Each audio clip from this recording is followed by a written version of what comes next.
teman-teman, pada video kali ini kami akan menjelaskan tentang resistensi terhadap perubahan. Sebelum mulai materi, berikut merupakan poin-poin penting selama video berlangsung. Sebelum itu, apa sih pengertian dari resistensi perubahan? Resistensi perubahan merupakan keengganan untuk berubah dari individu ataupun kelompok dalam organisasi ketika menghadapi proses transformasi. Reaksi ini bisa bersifat positif maupun negatif, tergantung dari kesiapan, pemahaman, dan tingkat keterlibatan mereka dalam perubahan yang sedang berlangsung. Penjelasan selanjutnya mengenai faktor apa saja yang sebenarnya memicu munculnya proses resistensi. Faktor penyebab keengganan terhadap perubahan terbagi menjadi aspek individual dan organisasi.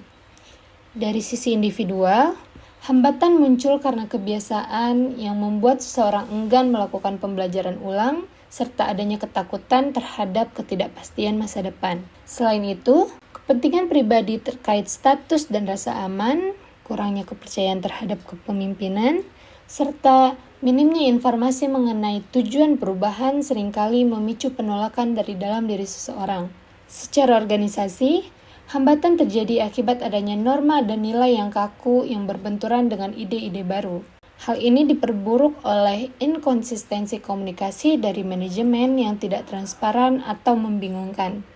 Akhirnya, terciptalah budaya status quo di mana organisasi secara kolektif merasa enggan beradaptasi dan memilih untuk tidak fleksibel, yang pada akhirnya dapat menghambat proses transformasi dalam lingkungan kerja. Untuk mengatasi hal tersebut, terdapat beberapa strategi yang dapat diterapkan. Dimulai dengan pendidikan dan komunikasi untuk membangun transparansi, mengenai tujuan perubahan melalui dialog dua arah. Selain itu, partisipasi dan keterlibatan sangat penting dilakukan dengan mengajak pihak yang resisten ikut serta dalam perencanaan agar mereka merasa memiliki proses tersebut. Dari sisi teknis, diperlukan kemudahan dan dukungan melalui pelatihan rutin, dukungan emosional, serta penerapan langkah-langkah kecil untuk mengurangi rasa cemas saat masa transisi. Untuk mempercepat penerimaan, organisasi dapat menggunakan negosiasi dan insentif dengan memberikan penghargaan atau fasilitas tertentu sebagai imbalan bagi yang mendukung perubahan. Terakhir, jika pendekatan persuasif tidak membuahkan hasil, koersi atau pemaksaan dapat diambil sebagai pemilihan terakhir. Harus dilakukan dengan hati-hati karena beresiko memicu konflik kebencian jangka panjang di lingkungan kerja. Pada intinya, keengganan untuk berubah adalah tantangan yang harus diatasi dengan memahami bahwa ia adalah respon emosional dan motivasional terhadap ancaman.